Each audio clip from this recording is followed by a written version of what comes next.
Right, everybody, these are going to be the three things to expect from Manchester United's game against Bodo Glimt in the Europa League.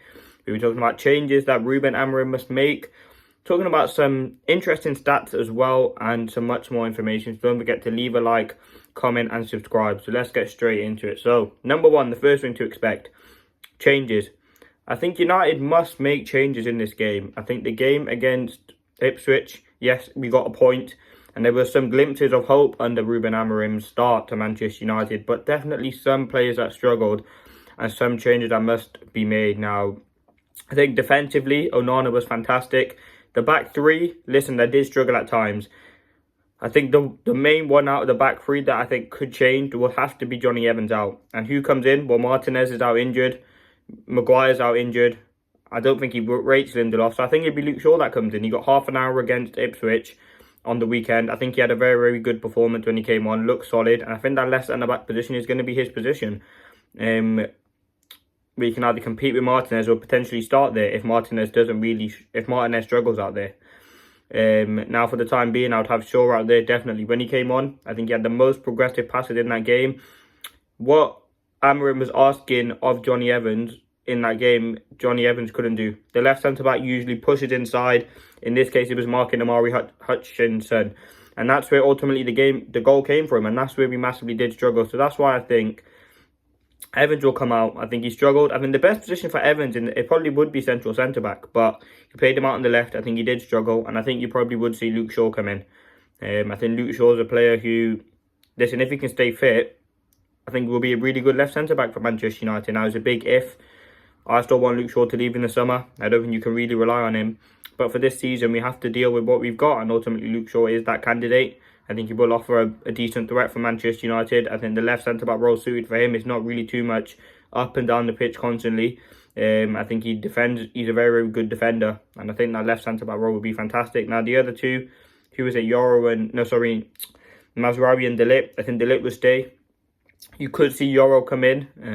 Maybe that's something that will happen with a few more training sessions in the bank. Maybe he is fit to start this game. If not, you'll probably just see Mazraoui out there.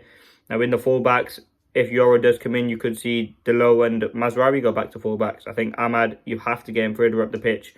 And I think Delo struggled. So I think you can move Delo out to right wing back and move Mazraoui out to the left. In midfield, I think the obvious one is the midfield has to change. Whether that be Ugarte, Casemiro, Ugarte, Ericsson, but Ugarte has to be in there, and for me, Mainu does. So I'm dropping both Casemiro and Ericsson. I think the intensity that they offer in the game is not enough. I don't think they're good enough on the ball in terms of manoeuvring, and they're not good in covering ground spaces, and that's the big issue. Listen, if they were both 5-6 years younger each, it would be absolutely fantastic. They'd be starting every game for Manchester United. It's the issue with legs, and obviously Ericsson's bound to leave in the summer. And that's probably why he just can't keep up with the intensity. Same with Casemiro. Now, I would have Ugarte, Mainu. Hopefully Ugarte's fit and Mainu's fit as well. So they'd be two big boosts in a game like this for Manchester United. Two quality players. I think you can really use their assets in a game like this. Now, front three. For me, Rashford drops out. Ahmad goes into Garnacho's position. Bruno keeps his place. And you put Højlund up front. I think Garnacho didn't do enough in that game to start. I think that's not his best position. Højlund for me deserved a chance in the number 9. Yes, Rashford played there, scored a goal, but he didn't do anything else to impact the game. And I think Højlund is that sort of striker we will need going forward. Ahmad, for me, listen, he did do a good job at right wing back, but he's so prolific in the final third. Like, he's one of our best attackers when it comes to dribbling. He can score goals. He can make something out of nothing. He's very direct and very creative.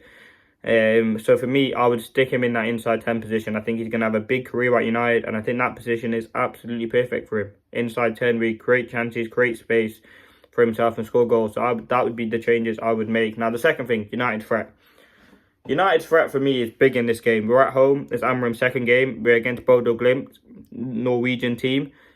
Yes, they're top of their league. They actually lost their last Europa League game. United should be kind of looking to win this game by a 2-3 goal margin. And yes, it's Amorim's second game, but we can still be able to score goals. There'll be a few more training sessions with Ruben Amorim, so you can really kind of implement his sort of style. It's another opportunity for these players to get some minutes in their legs. And listen, I'm very excited, you know. United threat, listen, it wasn't there really against Ipswich. There was a lack of intensity and not really much intent and purpose in this game. That's what you have to be from the front. From the first minute, high intensity, high press. And yes, the press is going to be off, and yes, there's going to be a few changes, and we might not press as a whole team, and the pressing might not be correct. But ultimately, we must go in with perfect intent, perfect sort of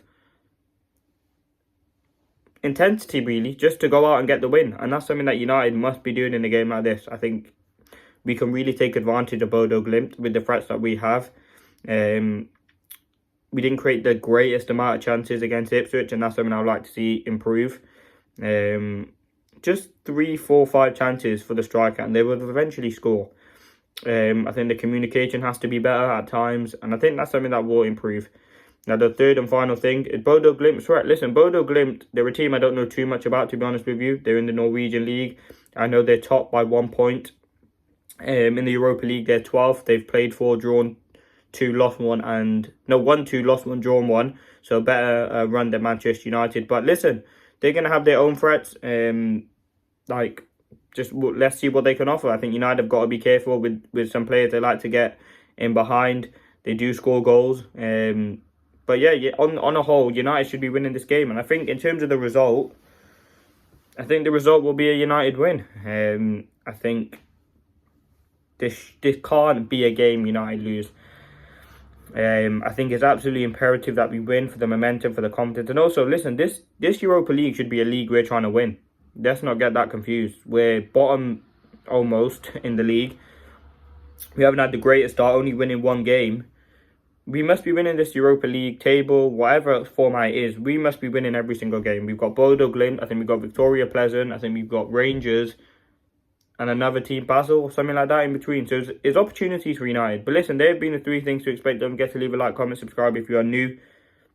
Let's see what happens, man. Is exciting. That's all I can say. It's Amorim's second game. The first game wasn't how we expected it to go, but it was good to get the issues and warning signs out of the way before we continue to improve. But listen, let me know your thoughts. Leave a like, comment, subscribe if you did enjoy. And we keep you up to date with all the latest Manchester United news. The matches are coming thick and fast. We've got Arsenal next week. Obviously, Everton on the weekend. It's exciting times, but come on, man. Let's see if Amorim can get us the win against Bodo Glimt in the Europa League. First game at home.